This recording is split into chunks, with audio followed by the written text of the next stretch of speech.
Hello friends, मैं हूं Devendra Sahu. YouTube के इस चैनल डी के मैथ्स ट्यूटोरियल में आपका स्वागत है। आज हम क्वेश्चंस प्रैक्टिस करेंगे जो रेसिड्यूज से रिलेटेड हैं, पॉलिनोमियल से रिलेटेड हैं, लॉरेंट एक्सपांसन से रिलेटेड जो एग्जांपल्स हैं, जो प्रीवियस ईयर क्वेश्चंस पेपर में आए थे नेट के, वो हम देखेंगे। अगर अभी तक अपने चैनल को सब्सक्राइब नहीं किया है तो प्लीज़ सब्सक्राइब कर लीजिए, बेल आइकन प्रेस कर लीजिए और वीडियो को कंप्लीट देखिए। तो सबसे पहले मैंने क्वेश्चन लिया है नेट पार्ट बी का दिसंबर 2014 से। तो क्वेश्चन को केयरफुली ऑब्जर्व कीजिए। Question number 1, let p of z equal to a not plus a1z plus a2z square plus and so on plus n z power n and q of z equal to b1z plus b2z square plus and so on plus bnz power n b complex polynomials. यहाँ पर दो complex polynomials है question में। If a not and b1 are non zero complex numbers then the residue of p of z upon q of z at 0 is equal to 4 options. Okay, तो उन्होंने क्या बोला है, दो पॉलिनोमियल जो लिया है उनका कोशेंट निकाला है, मतलब उनका जो फैक्टर है p of z upon q of z, उनकी बात की है रेसिड्यू की, वो भी 0 पर। ठीक है, तो सबसे पहले तो हमें इनको डिस्क्राइब करना है कि है क्या आखिर ये। ओके, तभी हम रेसिड्यू फाइंड कर पाएंगे। तो सबसे पहले मैं वही कर रहा हूँ, p of z upon q of z, ये हम देख लेते हैं क्या है। तो देखेंगे a not plus a1z plus a2z square plus and so on plus an z power n upon q of z that is this, ये होगा। अब देखिए यहाँ पर है ना, एक चीज़ तो क्लियर है, ये कोशेंट ऑफ एंटायर फंक्शन है। You know that every polynomial is entire function, और ये पॉलिनोमियल अपॉन पॉलिनोमियल का सिचुएशन है, मतलब quotient of entire function always have क्या, जो कोशेंट ऑफ एंटायर फंक्शन होता है वो क्या रखता है, आइदर रिमूवेबल सिंगुलरिटी और पोल। मैं एक चीज़ पहले बता दूं, जो सिंगुलरिटी देखा जाता है किसी पॉइंट पर, वो पॉइंट जो होती है वो आइसोलेटेड सिंगुलरिटी होती है ना। और वो आइसोलेटेड सिंगुलरिटी जो है 3 प्रकार का हो सकता है, रिमूवेबल हो सकता है, पोल हो सकता है, एजेंशियल हो सकता है। बात है क्लियर। और आपको ये भी पता है कि रिमूवेबल जो होता है, रिमूवेबल सिंगुलरिटी, उस पर को जो रेसिड्यू होता है हमेशा 0 आता है। इसका मतलब आपका जो आंसर में देखो कोई जगह 0 दिया है क्या, नहीं दिया है। इसका मतलब ये तो दिमाग में तुरंत सेट होना चाहिए कि जो 0 होगा वो रिमूवेबल नहीं हो सकता है। कंफर्म हो रहा है। आप अगर वीडियो नहीं देखे हैं रेसिड्यू का तो जरूर देखिए ना, मैंने प्लेलिस्ट भी बनाया है रेसिड्यूज एंड सम थ्योरम्स करके, उसमें पूरा डिटेल किया हुआ है ना। और अब ये तो क्लियर हो गया रिमूवेबल नहीं हो सकता, क्योंकि रिमूवेबल हो गया तो ऑप्शन में 0 होना था, आंसर तो 0 दिया ही नहीं है। तो आपके पास देयर आर है ना ओनली 2 ऑप्शंस। फर्स्ट ये या तो पोल होगा, दूसरा ये या तो एजेंशियल होगा। खास बात ये कि आपने p of z upon q of z जब देखा तो पता चला कि ये जो है पॉलिनोमियल है, ये भी पॉलिनोमियल है। जब कोशेंट ऑफ पॉलिनोमियल होता है वो या तो रिमूवेबल लगता है या तो पोल लगता है ना। तो ये बात तो श्योर हो गया, या तो ये रिमूवेबल रखेगा या पोल रखेगा। और ऑप्शन से ये श्योर होगा कि रिमूवेबल नहीं होगा, इसका मतलब ये निश्चित रूप से पोल रख रहा होगा। अब पोल का ही देखना है अपने को। बात क्लियर हुई ना। तो जितना प्रैक्टिस करते हैं उससे कॉन्सेप्ट क्लियर होता है। तो देखिए यहाँ से है ना, इनको रिजॉल्व करते हैं तो a not plus a1z plus a2z square plus and so on plus an z power n। नीचे से मैंने क्या किया, नीचे से मैंने z बाहर निकाल दिया, तो क्या बचा b1 plus b2z square plus and so on plus gn z power, अच्छा ये हो जाएगा z, ये हो z पावर n-1। ओके, ये हो गया ना। तो आपको ये पता है रेसिड्यू निकालना है, तो z इक्वल टू 0 पर आपको रेसिड्यू निकालना है। ठीक है, तो z इक्वल टू 0 पर देखिए, यहाँ से नीचे वाला जो है, नीचे वाला हिस्सा, उनको अगर मैं 0 के बराबर करता हूँ, वहाँ से मुझे मिलेगा ना सिंगुलरिटीज़ जो है, और जो सिंगुलरिटी क्या है, पोल है, मुझे ये भी पता है। तो देखो इनको जब मैं 0 के बराबर करता हूँ नीचे को, तो या तो z इक्वल टू 0 होगा या तो ये 0 होगा। ये तो श्योर है कि यहाँ से कभी 0 मिलने वाला नहीं है, मतलब z इक्वल टू 0 केवल यहाँ से मिलने वाला है। तो ये बात तो श्योर हो गया ना कि z इक्वल टू 0 जो है इनका एक पोल है। ठीक है ना।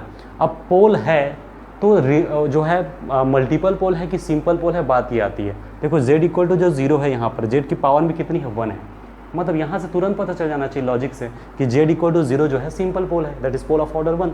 तो क्या होता है, पोल के लिए जो कंडीशन जो चेक करते हैं वही तो रेसिड्यू होता है।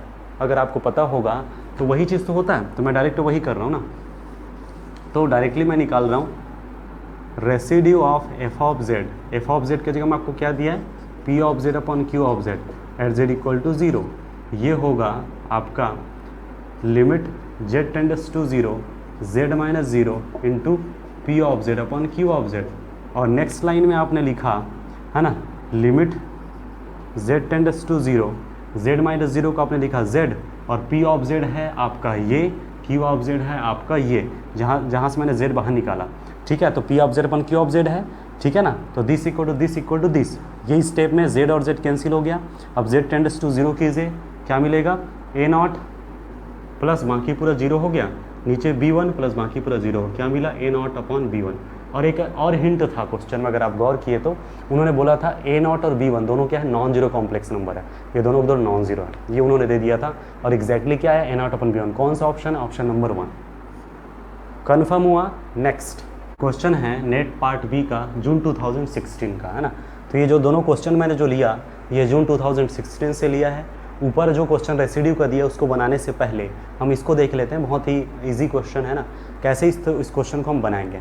देखिए, let p of z and q of z be two complex non constant polynomials of degree m and n respectively, the number of roots of f of z equal to p of z into q of z, that is the number of roots of product of polynomials counted with multiplicity is equal to mean of this, max of this, m plus n, m minus n। Okay, तो आपको क्या दिया है, दो non constant polynomial दिया हुआ है, और ये पूछा है कि अगर इनकी डिग्री m है और इनकी डिग्री n है तो दोनों के प्रोडक्ट की डिग्री कितनी होगी, यानी प्रोडक्ट ये जो दिया है इनकी डिग्री कितनी होगी, ये पूछा है ना।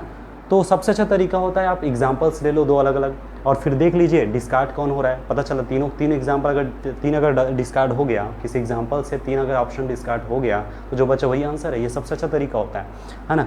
तो आप क्या कीजिए, कोई एग्जांपल ले लीजिए, p of z, taking p of z equal to, मैंने लिया लाइक 1 प्लस z ही ले लेते हैं, है ना, और q ऑफ z को ले लिया z square. Easy to easy, मतलब जितना ईजी आप ले सको वो ज़्यादा बेटर है, क्योंकि समझ भी आएगा आसानी से। p of z upon q of z, यही हमारा f ऑफ z है, तो ये होगा हमारा 1 plus z into Z square, तो क्या होगा 1 प्लस, तो ये हो जाएगा z क्यूब। डिग्री तो आप जानते हैं, जो हाईएस्ट पावर होता है किसी भी पॉलिनोमियल में, जो वेरिएबल रहता है उनकी हाईएस्ट पावर ही उनकी डिग्री कहलाती है। अब चूंकि कॉम्प्लेक्स फंक्शन है, कॉम्प्लेक्स पॉलिनोमियल है, तो यहाँ z ही हमारा वेरिएबल है, कॉम्प्लेक्स वेरिएबल जिसे आप कहते हैं। तो देखिए 1 प्लस z करके लिखा, z पावर कितनी है, 1 है, that is degree of this polynomial is 1 and degree of this polynomial is 2। यानी यहाँ से मैं लिख रहा हूँ कि degree of p of z ये हमारा 1 है और degree of q of z ये हमारा 2 है। क्लियर हुआ। तो इनकी डिग्री है 1, इनकी डिग्री है 2, ये m है और ये n है, दैट इज़ ये m है और ये n है। कन्फर्म ना। अब जो प्रोडक्ट करने के बाद जो आया है उनको देखो, ये आया है, इनके देखो हाईएस्ट पावर कितना है 3, इनकी डिग्री कितनी हुई 3। इसका मतलब ये हुआ degree of p of z into q of z या degree of f of z, product को आपने क्या लिखा, f ऑफ z लिखा ना, इनकी डिग्री कितनी है 3। डन। अब मिलाइए ऑप्शंस में क्या क्या है। फर्स्ट ऑप्शन है मिनिमम ऑफ, फर्स्ट ऑप्शन जो दिया है वो दिया है मिनिमम ऑफ mn, तो m है हमारा 1, n है हमारा 2, तो 1 और 2 का मिनिमम क्या होगा 1 होगा। तो क्या इनकी डिग्री, प्रोडक्ट की डिग्री क्या 1 आया है, नहीं आया ना, तो पहला ऑप्शन तो ऐसे डिस्कार्ड हो गया। आप एग्जाम्पल लीजिए क्वेश्चन के अकॉर्डिंग, और अगर उस एग्जाम्पल को ऑप्शन सेटिस्फाई नहीं कर रहा है तो बेहिचक आप बिंदास आप क्या कीजिए, उसको काट दीजिए ऑप्शन, क्योंकि वो रूल फॉलो नहीं कर रहा है। आंसर ऐसा चीज़ होता है जो फॉलो सभी के लिए होता है। डन। अब अगर बात करें मैक्स की, 1 और 2 का अगर मैक्स मैं निकालूं तो मैक्स होगा 2, लेकिन मेरा जो प्रोडक्ट है उनकी डिग्री तो 3 है, 2 के इक्वल तो नहीं है, इसका मतलब ये ऑप्शन भी क्या हो गया, रॉन्ग। अब बचा m प्लस n और m माइनस n। अब देखिए इनकी डिग्री 1 है, इनकी डिग्री 2 है, मैं m माइनस n को ही ले लेता हूँ। 1 माइनस 2, 1 माइनस 2 इक्वल टू होता है -1। डिग्री निगेटिव हो ही नहीं सकता, माइनस कभी हो ही नहीं सकता डिग्री जो है ना, या तो ज़ीरो होता है, नॉन कांस्टेंट जो कांस्टेंट फंक्शन होता है, नॉन ज़ीरो कांस्टेंट उनकी होती है ना डिग्री 0, अदरवाइज नॉन कांस्टेंट जो पॉलिनोमियल होता है उनकी डिग्री होती है 1 2 3 4 ऐसे, है ना, कुछ ना कुछ होता है, याद रखना है ना। जीरो पॉलिनोमियल की डिग्री डिफाइंड नहीं होती है, लेकिन अगर नॉन जीरो कांस्टेंट है तो उनकी डिग्री कम से कम 1 तो होता है, निगेटिव किसी का नहीं होता। ये ऑप्शन भी क्या हो गया, डिस्कार्ड हो गया। इसका मतलब ये भी गलत। जब आपका option A discard, B discard, D discard, तो जो बचा है वही आंसर होगा, कन्फर्म। चाहे तो मिलाकर देख लीजिए, ये 1 था, ये 2 था, 1 प्लस 2 कितना होगा 3, तो क्या आया m प्लस n के इक्वल आया कि नहीं आया, कन्फर्म हुआ। तो आप देख सकते हैं, इसको आप रिजल्ट के तौर पे याद रखिए, कोई भी दो अगर नॉन कांस्टेंट पॉलिनोमियल है उनकी डिग्री m और n अगर लेते हैं तो प्रोडक्ट की डिग्री होगी ऑलवेज m+n। कन्फर्म। ओके, इस क्वेश्चन को सॉल्व करते हैं। तो देखिए, the residue of function f of z equal to e to the power minus e to the power 1/z at z equals to 0 is 1 plus this and this. Okay, residue पूछा है, थोड़ा सा level बढ़ गया कहना चाहिए। तो पहले तो आपको क्वेश्चन को अच्छे से ऑब्जर्व करना है। आपको पूछा है रेसिड्यू, और फंक्शन जब ई के फॉर्म में आए, साइन, कॉस, टेन, लॉग, इस फॉर्मेट में जब आता है तो हमेशा ध्यान रखना चाहिए सबसे बेस्ट होता है एक्सपांसन। आप लॉजिक लगाओ, इससे बेटर है कि आप एक्सपांसन करो, ठीक है ना। और दूसरी चीज़ अगर मैं डायरेक्टली बताऊँ तो ये जो z इक्वल टू 0 है, यहाँ पर कभी भी रिमूवेबल तो हो नहीं सकता, आइदर पोल और एजेंशियल। और देख के समझ आ रहा है, इनको एक्सपांसन करेंगे तो गारंटेड है 1/z वाले जो टर्म है वो इन्फिनाइटली में नहीं जाएंगे। मतलब जो प्रिंसिपल पार्ट होगा, लॉरेंट्स एक्सपांसन जब होता है और जो प्रिंसिपल पार्ट होता है वो अगर इन्फिनाइटली में नहीं आए तो इसका मतलब क्या है, z इक्वल टू 0 क्या होगा, z इक्वल टू 0 होगा आपका एजेंशियल सिंगुलैरिटी। कन्फर्म ना। तो सबसे बेस्ट तरीका क्या है, आप एक्सपांसन करो। आपको फार्मूला पता है, अगर नहीं है तो बता दूँ। फार्मूला होता है रेसिड्यू का, जो फंडामेंटल डेफिनेशन होता है, z इक्वल टू, जैसे a पर देखना है तो होगा coefficient of 1/z minus a। ये होता है फंडामेंटल कॉन्सेप्ट। अब ये जो coefficient of 1/z minus a, तो उनका एक्सपांसन करना है। एक्सपांसन करने के बाद 1/z माइनस a का जो कोफिशिएंट होगा वही होता है एक्चुअली रेसिड्यू। कन्फर्म। तो हम यहाँ पर एक्सपांसन करेंगे तो आपको पता तो है कि निकालना क्या है, लेकिन अब इसको एक्सपांसन करना भी थोड़ा सा चैलेंजिंग है। तो पहले तो आप इस फार्मूला को ध्यान रखिए, e to the power minus z क्या होता है, 1 minus z by factorial 1 plus z square by factorial 2 फिर minus z cube by factorial 3 plus and so on. इसमें कोई डाउट नहीं होना चाहिए। अगर प्लस रहता है तो पूरा प्लस में जाता है, माइनस है तो प्लस माइनस में बढ़ता है। अब यहाँ पर z के है ना जगह पे क्या दिया, e to the power 1/z दिया है, तो हम यहाँ पर वही बनाएंगे, f of z equal to e to the power minus e to the power 1/z। तो ये होगा e टू दी पावर, ये कंप्लीट z है समझिए, तो 1 माइनस z को रिप्लेस कर दिए e to the power z के 1/z के साथ, ये होगा इस तरीके से।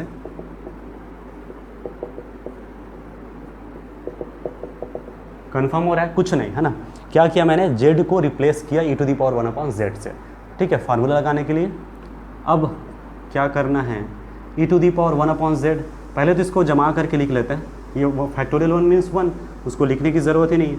अब e to the power 1/z यानी क्या होगा, ये e to the power z का 2 टाइम मल्टीप्लिकेशन, पावर जुड़ेगा 1/z plus 1/z that is 2/z। ये शॉर्ट में 2 इनसे मल्टीप्लिकेशन होके हुआ e to the power 2/z, और ये हो गया factorial 2 minus e to the power 3/z, ये हो गया factorial 3 plus and so on.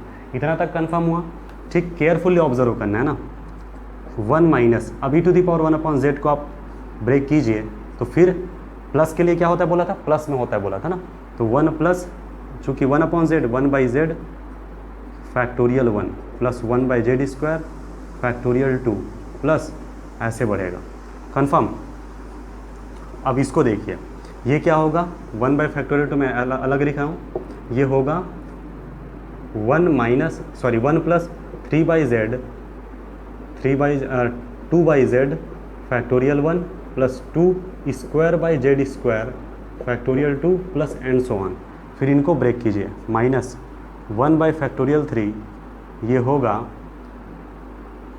1 plus 3/z factorial 1 plus 3 square by z square factorial 2 plus and so on. Formula ये है ना भाई, कंफ्यूज नहीं होना है।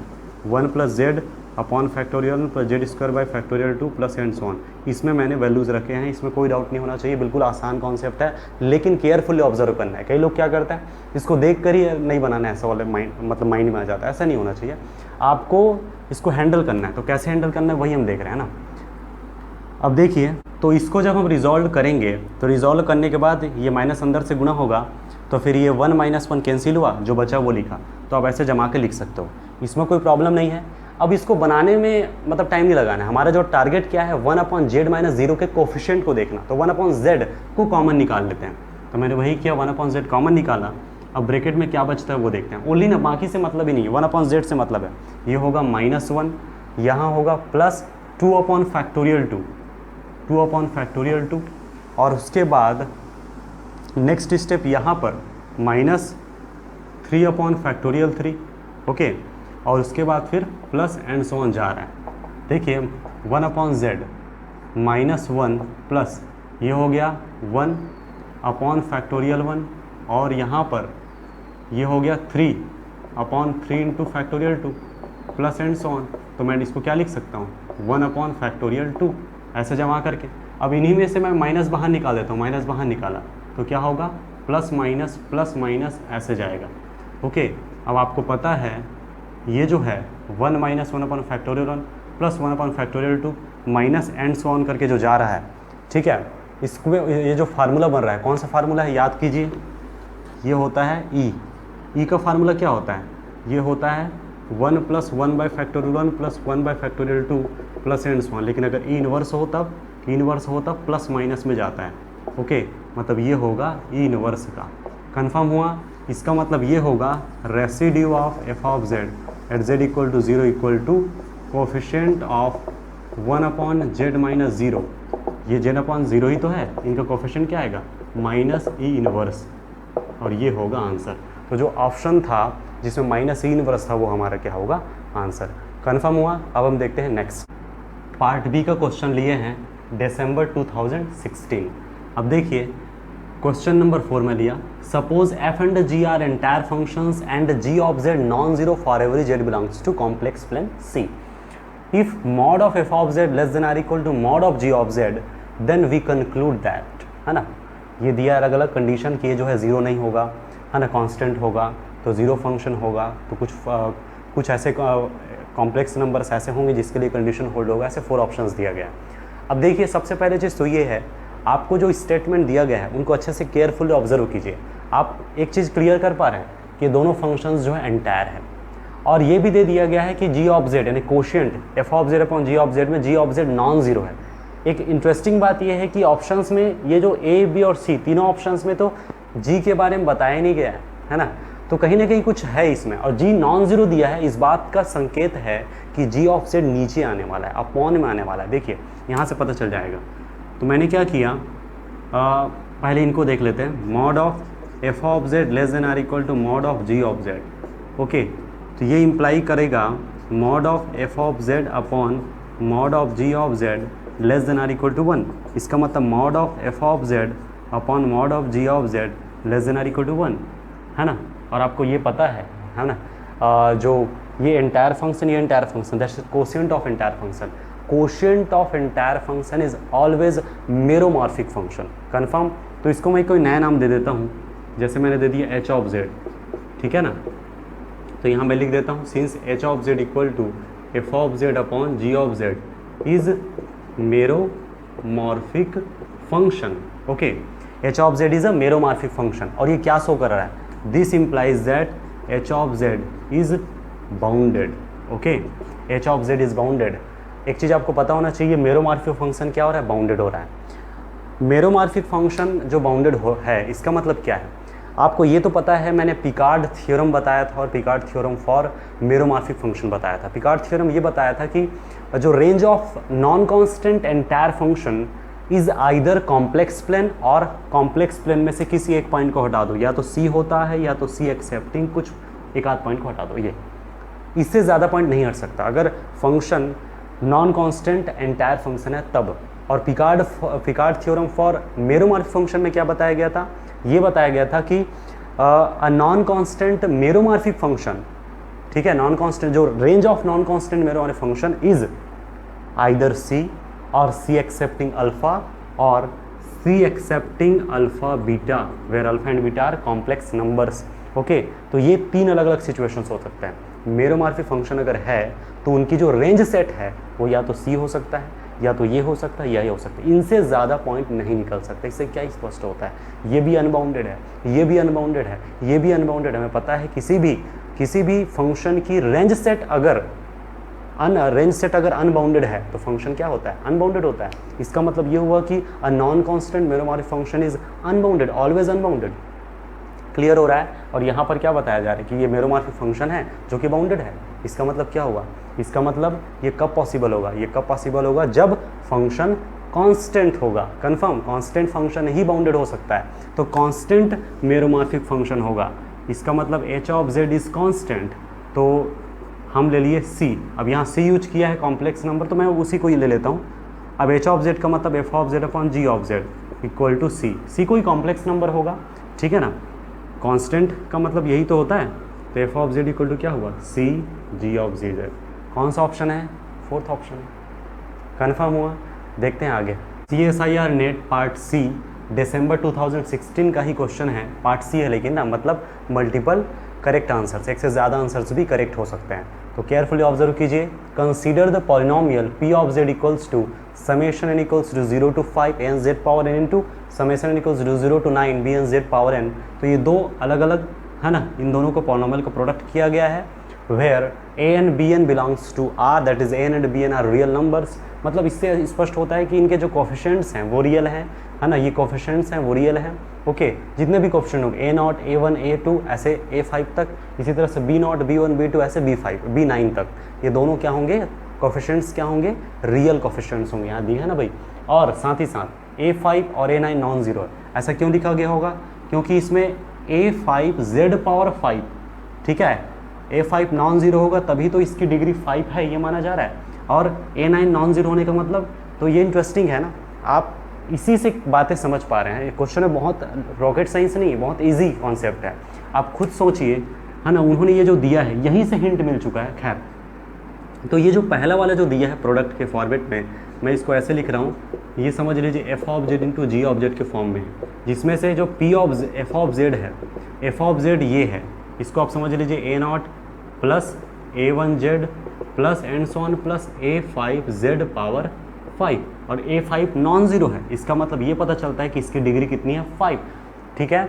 नेक्स्ट g ऑफ z की बात करें तो b0 plus b1z plus and so on plus b9z power 9, जिसमें से b9 नॉन जीरो दिया है, सॉरी ये b9 है ना, b9 नॉन जीरो दिया है, तो b9 नॉन जीरो दिया है, इसका मतलब क्या है, इसका मतलब है कि इनकी जो डिग्री है वो 9 है, according to the fundamental theorem of algebra. आपको पता होना चाहिए, जो फंडामेंटल थ्योरम ये बोलता है कि जितने भी नॉन कांस्टेंट पॉलिनोमियल होते हैं उनकी जितनी डिग्री होती है उतने ही उनके रूट रहते हैं, क्लियर ना। जैसे every polynomial of degree n has exactly n roots, non constant polynomial की बात कर रहा हूँ, तो ये भी नॉन कांस्टेंट, ये भी नॉन कांस्टेंट, इनकी डिग्री 5, इनकी डिग्री 9, दैट इज़ ये होगा, इनके पास 5 रूट्स, इनके पास होगा 9 रूट्स, कन्फर्म। तो देखिए इनके पास 5 रूट्स हैं, ये बात श्योर है। तो आपको ये भी पता है कि कॉम्प्लेक्स रूट की विशेषता ये होती है कि वो पेयर्स में होते हैं। तो अगर इसमें पेयर्स की अगर बात करें तो यहाँ कितने पेयर्स पॉसिबल है, 2 पेयर्स पॉसिबल है, 2 and 2, मतलब 2 का पेयर बन सकता है, लेकिन एक एक्स्ट्रा हो रहा है, मतलब जो एक बच रहा है वो रियल होगा, 100% श्योर है। इन 9, अब इसमें भी क्लियर है कि इनके जो रूट्स होंगे वो 9 ठो रूट होंगे, लेकिन 9 में भी पेयर कितने पॉसिबल है, 4 पेयर्स पॉसिबल है, एक जो एक्स्ट्रा हो रहा है वो रियल होगा। यहाँ से पता चलता है कि F of Z has exactly, मैं ये नहीं बोल रहा एग्जैक्टली नहीं, एटलीस्ट 1, हो सकता है उससे ज़्यादा भी हो, लेकिन कम से कम एक तो होगा, एटलीस्ट 1 रियल रूट, और इसके पास भी एटलीस्ट 1 रियल रूट। तो इनके पास भी कम से कम एक रियल रूट है, इनके पास भी कम से कम एक, तो दोनों के प्रोडक्ट के पास क्या होगा, इनके पास एटलीस्ट 1, इनके पास एटलीस्ट 1, दैट इज दोनों का ऐड कर दीजिए कितना, 2, ठीक है ना। तो पी ऑफ जेड के पास क्या होंगे, एटलीस्ट 2 रियल रूट्स होंगे। देखिए ऑप्शंस आपको पहला नंबर में दे दिया, at least 2 real roots, yes, option A correct है। अब आती है बात नेक्स्ट पॉइंट की, 14 real roots, no real roots, तो नो तो ऐसे ही गलत हो गया। 12 कॉम्प्लेक्स रूट, माय फ्रेंड, आप इनकी डिग्री देख पा रहे हैं 5 है, इनकी डिग्री 9 पा रहे हैं, इसका मतलब इनके पास 5 रूट है, इनके पास 9 है, तो 5 और 9, एक क्वेश्चन अभी जस्ट आज के लेक्चर में हमने देखा है ना, कि अगर 2 पॉलिनोमियल हो, एक की डिग्री m हो, दूसरे की डिग्री n हो, तो दोनों की प्रोडक्ट डिग्री क्या होती है, m प्लस n होती है। इसका मतलब क्या होगा, 5 और इनके 9, तो 5 प्लस 9 कितना, 14 होगा, क्लियर हो रहा है, 14 होगा। और आप ये सोचेंगे तो 2 तो कम से कम रियल होगा, तो ये तो 14 नहीं, ये वाला आंसर करेक्ट होगा, ये सोच रहे हैं मान लो। तो भाई आपको इतना तो क्लियर होना चाहिए कि every real number is complex number, and so every real root is complex root, तो जो रियल रूट हैं वो तो कॉम्प्लेक्स रूट होगा, क्लियर हो रहा है। जैसे आप x है, ये रियल नंबर है, तो x प्लस i0 आप नहीं लिख सकते क्या इसे, ये क्या हुआ, कॉम्प्लेक्स हुआ कि नहीं। तो ध्यान रखिए जो 2 रियल रूट है वो भी कॉम्प्लेक्स में चला गया, तो इसका मतलब एग्जैक्टली ये है कि 14 कॉम्प्लेक्स रूट, दैट्स इट, ये होगा। सो आंसर होगा ए और बी। कन्फर्म। आई होप आज का जो वीडियो लेक्चर आपको क्लियर हुआ होगा, पसंद आए तो लाइक कीजिए, अपने फ्रेंड्स को शेयर जरूर कीजिए। ये एक सैम्पल होता है, हर एक क्वेश्चन को हम नहीं बना सकते ना। तो आप अगर फिर भी किसी भी तरह से डाउट होता है, आपको लगता है कि क्वेश्चन में प्रॉब्लम है, तो बिल्कुल आप सेंड कर सकते हैं, कमेंट कर सकते हैं। तो अगर अभी तक आपने चैनल को सब्सक्राइब नहीं किया तो प्लीज़ सब्सक्राइब भी कर लीजिए, बेल आइकन प्रेस कर लीजिए। तो आज के लिए इतना ही। Thank you for watching this video.